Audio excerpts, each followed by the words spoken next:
Welcome to Worlds Apart. Great, greater, the greatest. The Trump administration isn't shy about touting its achievements on the domestic or global stage, but putting aside self-adulation, what structural influence does it have on great power politics around the world? Well, to discuss that, I'm now joined by Rajat Ganguly, editor-in-chief of the Journal of Asian Security and International Affairs. Dr. Ganguly, it's great to talk to you. Thank you very much for your time. Thank you very much for inviting me. It's a pleasure to be on your show. Thank you. Now, every time there's a discussion about the great power rivalry, we hear words like concern, worry, apprehension. John Mearsheimer used the word tragedy in his seminal book on the subject.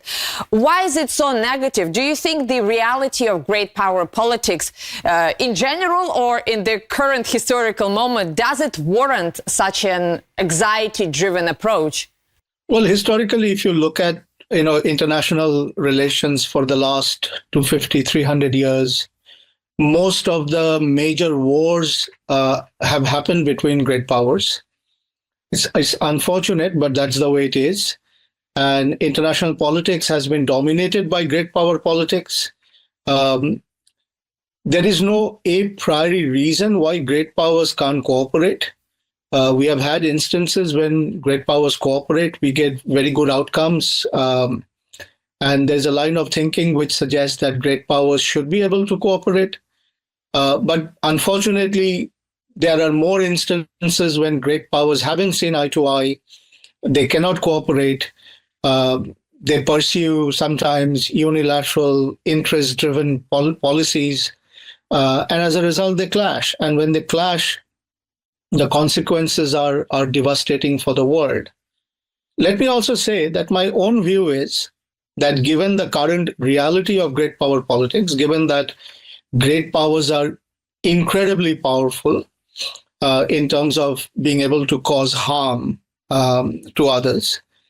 My own view is that great powers should not directly, enter into conflict. So can you imagine a war between US and Russia or US and China? Even a limited war would be devastating for the world, right? Dr. Ganguly, you're making a responsibility sort of argument, and I totally agree with you. They, by the nature of them being great or calling themselves great, they have to behave like adults. But unfortunately, the reality of modern day politics is not normative. It's not just realpolitik, but it's a very childish realpolitik, is it not? Sometimes it is. Sometimes it is. It depends on who you get as leaders. My impression is that President Xi Jinping or President Putin are incredibly mature leaders. But then when you are matched up with people on the other side who, for whatever reason, do not want to behave in a mature fashion, do not want to, behave in a responsible fashion, as you use the word responsible. Then what do you get? Then you get, terrible outcomes sometimes. And this has been a problem because you can't control who you're going to get as leaders and what their motivations are. Who are they sort of, beholden to, what kind of agenda they are pushing. These are all important questions, right? Absolutely. Now, one hallmark of a great power politics is that each player has their own very distinct way of throwing their weight around, or to use more formal language, their own unique way of engaging both with the world and with other great powers. And I think it's also about the power, the balance of power, not necessarily external, but internal balance of power. How much power you apply right now, in what form, and how does it play with your strategic goals down the line? Because if you're too strict or too rigid right now, or too offensive right now, then it may hurt you, a few years down the line. Now, if you look at the current composition of power around the world, which nation do you think practices power in the most sophisticated way that takes into account the current realities, but also has a somewhat strategic view? Well, it depends on how you define, what is sophisticated. My impression is that we have gone through various stages in international relations over the last 75, 80 years. So during the long Cold War between the Soviet Union and the United States, there was this very tacit understanding between the two superpowers that we must not engage in direct conflict. There were some rules of the game that was established. And all of that came to an end in the early 90s, as you know, with the collapse of communism and the collapse of the Soviet Union itself. And this then created a 30-year roughly period when American hegemony was dominant. And this hegemonic system is now coming to an end because other great powers are now emerging, particularly Russia, China, India, etc. And what I would say we are witnessing right now is one side which desperately wants to hold on to hegemony at any cost. And then you have the other great powers who are aspiring to become great powers. And one of the hallmarks of great powership, when you become a great power, one of the characteristics of that is you don't want to be bullied around by other great powers. You don't want others to tell you how you should behave, right? So in other words, when this dust settles, when this transition takes place fully, some kind of a sphere of influence kind of thing will have to be worked out. The Chinese would say East Asia, Southeast Asia, our area, so we will call the shots here. India might say the same thing with South Asia, Indian Ocean.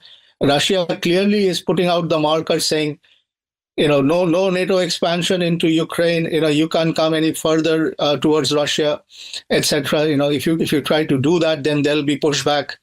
And America will have to come to terms. And I think Professor Jeffrey Sachs actually has talked about this in a very major way, that America would have to become a Western hemispheric power instead of a global power. Is that something that's going to sit very nicely with the US? Probably not. But what's the alternative? Absolutely. I think it's also about the limits of your own power and your own possibilities for your own sake. And I think we all as adults have to contend with that at some point in our individual lives. And the same applies to countries as well. Now, let me ask you something, because we are recording this interview on a day when the leaders of the United States and China are expected to meet in South Korea. We still don't know the outcome of their talks, but it has been reported that their advisors have met beforehand and that they have worked out some sort of a deal that is supposed to put an end or reduce the risk, at least, of an all-out global trade war. First of all, do you think that's likely to happen? Well, I don't know enough to be able to say whether it will happen or not, because this is still an unfolding situation. I'm hearing that Trump will be in South Korea and there's a possibility he will meet one-to-one with Xi Jinping. I hope he does. I hope, they talk sense with each other. Because what we are witnessing, actually, Oksana, for the first time after 1945, is actually America now dismantling the neoliberal free trade, global trade agreement that was gradually created after 1945. Which no American president actually wanted to destroy. I think the Trump people are, on the path towards that. And I hope better sense prevails. And, as the Chinese prime minister said the other day, that, these zero-sum type, unilateral, self-destructive type of policies are not helpful for anybody. It won't even help America in the long run. And therefore, if a meeting takes place, if an understanding is reached, I think we'll have to accept that, and we'll have to say that's better than a no holds barred trade conflict, and God knows what other conflicts it will lead to. I just heard one of the experts here in Russia compare what's going on between China and the United States to a very complicated divorce between a highly influential couple that has accumulated a lot of wealth, that has a lot of sort of interlinkages. But, the two people that hate each other, that have very little trust towards each other, and who ultimately want to grab as much as possible for themselves and leave their partner absolutely empty-handed. Do you agree with such analogy? I kind of agree. And when you mentioned almost like a movie, I'm reminded of that Hollywood film called War of the Roses. I don't know whether you've seen it. And what a bitter divorce actually can look like, and how petty the fight can become. So in a sense, probably, something like that is happening. But I think one thing I would say is that the Chinese are now so confident about their own power capability that they're not going to take a backward step in this conflict. And for that matter, neither would Russia, nor would India, nor would anybody else. I mean, who has any semblance of self-respect. But Dr. Ganguly, is divorce really possible given the the fact that we live on one planet? I mean, are we really talking about divorce, or perhaps decoupling, or perhaps some sort of arrangement that will have them cooperate in some shape or form? Well, it'll be a gradual step, Oksana. I mean, for example, there was some discussion in the context of the BRICS gathering. For example, you saw the Kazan meeting of BRICS. There was some talk that there has to be a complete rupture with the Western-dominated economic order, and that means creating an alternative to the SWIFT system, a global currency of BRICS, etc., etc. I think that would be a very, very drastic step at this time.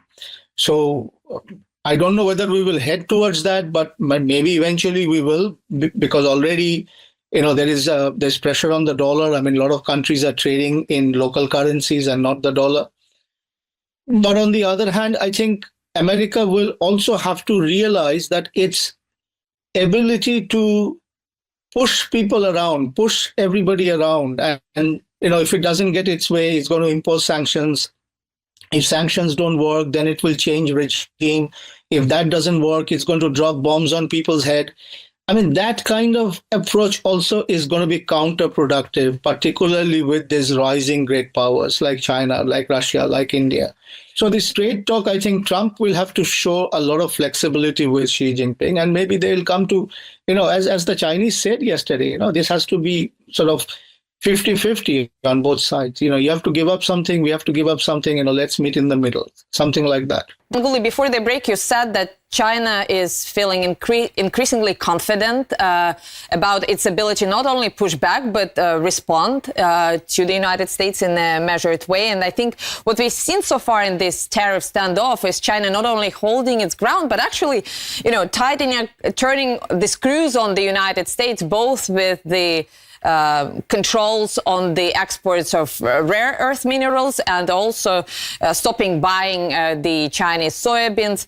At the same time, we see the Chinese negotiators being willing to engage, and they played that part in flattery politics, saying that the American negotiators were pretty tough. So I wonder if that's ultimately the hallmark of a new Chinese style, when they're pursuing their goals pretty diligently, but at the same time without necessarily humiliating their opponent or claiming victory over it.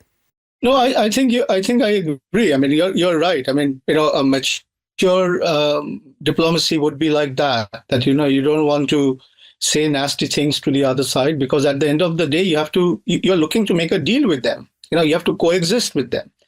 But why single out China? I think if China's diplomacy has been mature, so has been Russia's diplomacy, so has been India's diplomacy. I mean, look at the abuse India has taken from the United States in the last month or two. And did Modi react in a nasty way? Did Jaishankar react in a nasty way? No. I mean, they're still saying nice things about the US. They're still discussing trade. They're still talking about other things. But that's what mature countries do, right?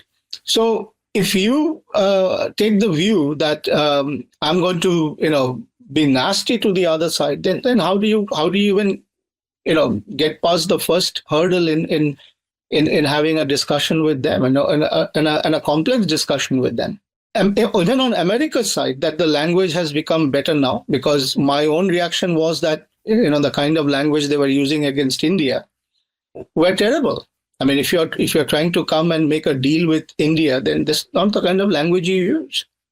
I mean, language like, we have got to fix India, we have got to fix Brazil. I mean, but, Dr. Ganguly, this is precisely why I wanted to single out China, because while other countries can react in a pretty rhetorical and straightforward way, I think China is perhaps unique in its capacity to approach the confrontation with the United States strategically. And what I mean by that is that, for example, when they introduce controls on rare earth minerals, it's not just about any other commodity. It's not just tit for tat, because the Americans need Chinese rare earth to develop their own high-tech industry, including military industry. So it's not only about the product, it's also about your ability to develop, industries on which the entire U.S. power is based right now.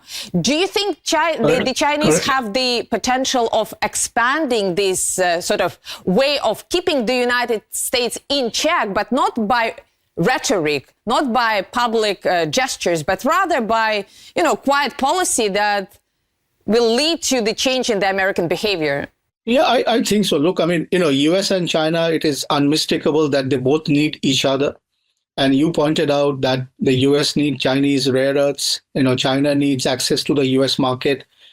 So both sides understand it. And I think this pressure point, if the Americans are putting pressure on China by imposing tariff, the Chinese would impose pressure on America by, stopping rare earths, for example. Eventually, both realize that we will compromise and we'll come to some kind of agreement, but that agreement has to be between two equal sides. I think America's attitude has been, or at least Trump's attitude has been, in my estimation, that this is a negotiation between unequals, and I'm going to bully you to the point that you will then cave in and say, yeah, whatever you want, I'll give you. Just don't hurt me so much with tariffs. And to some extent, he's actually got that in Southeast Asia. If you look at some of the deals they have done with Japan and with Indonesia and others, a little bit of American bullying has actually worked with these countries. But my sense is it won't work with the big countries. It won't work with China, won't work with India.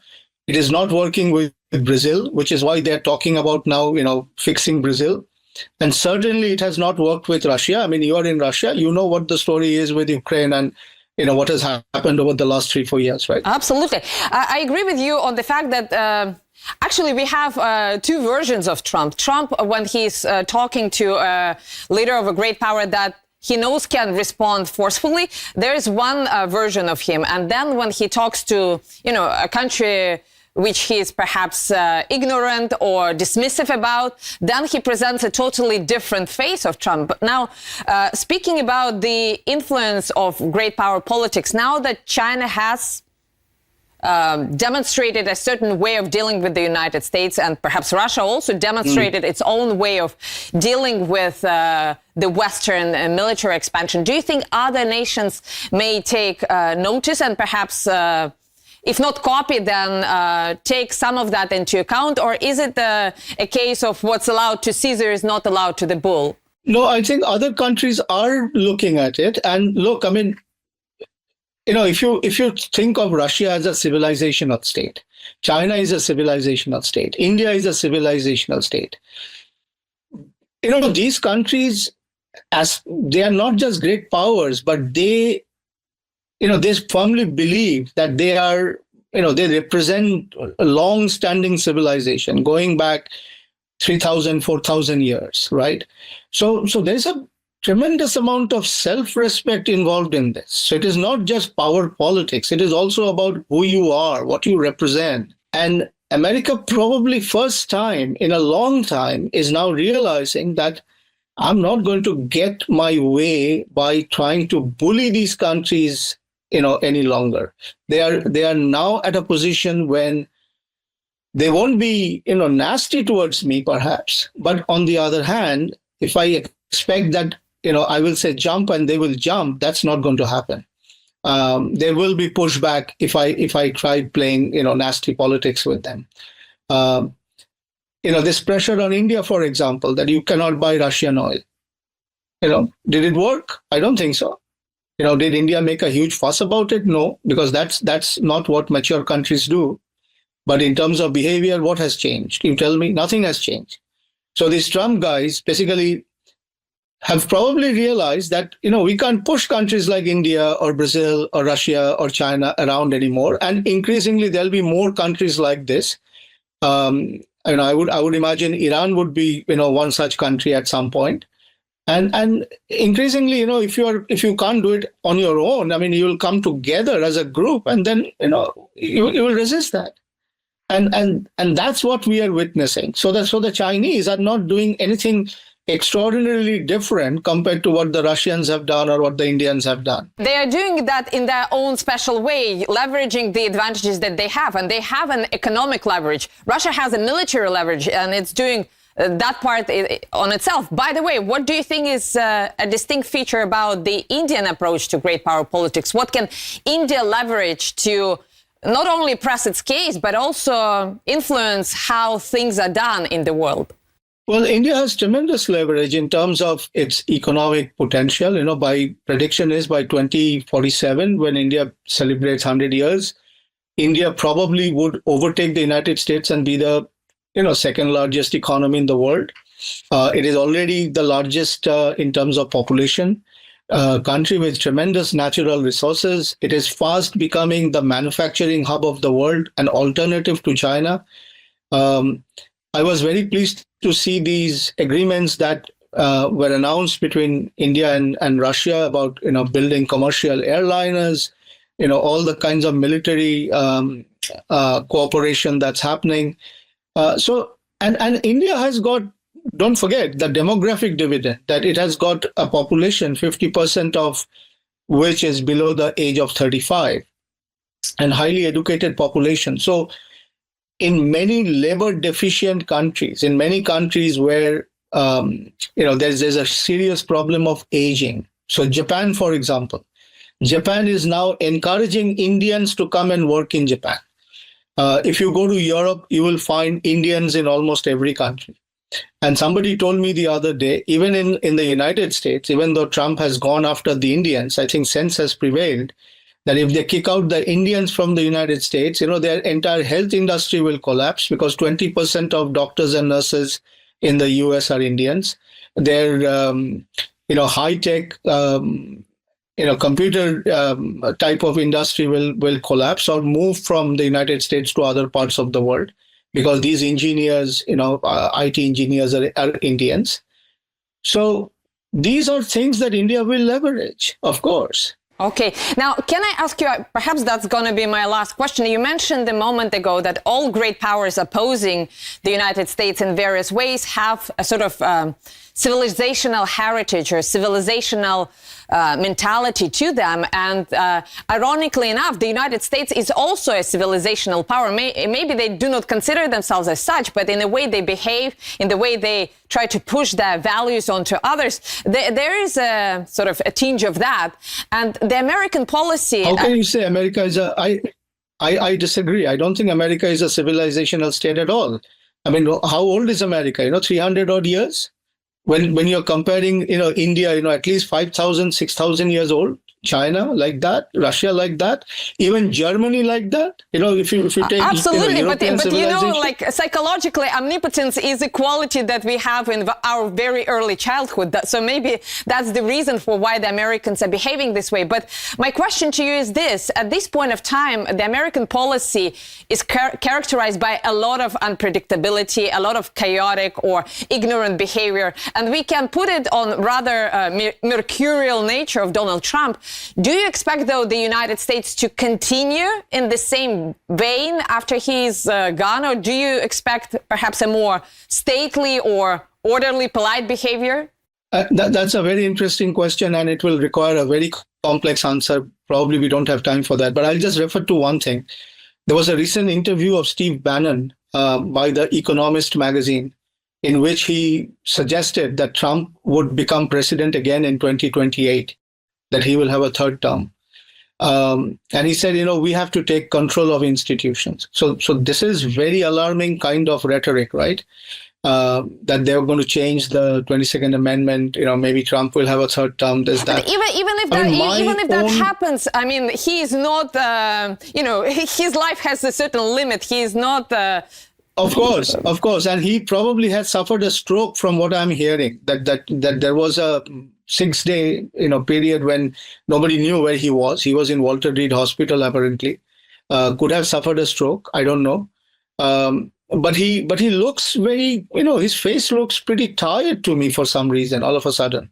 And he's on a very, very, he's not patient anymore. I mean, look at how he reacted to, when President Putin refused to have the ceasefire agreement. He got angry and he said, I don't like it. And now, he's talking about giving Tomahawk cruise missiles to Ukraine, etc. So I have a feeling that there is no proper, strategy in the White House. I mean, things are happening at random. It's very hard to predict, who has got the ear of the president, who is he listening to. We know certain things that he doesn't read his briefs, for example. So who are the people who are advising him, who are controlling him? Who are the people who are providing money? I mean, you have a US government shutdown at the moment, right? And there was a report in the New York Times that some private, financer of Trump is going to pay salaries of the US military. I mean, this is as ludicrous as things have become. Then you have these, woke, anti-woke type of cultural politics in the United States, which probably will have some effect.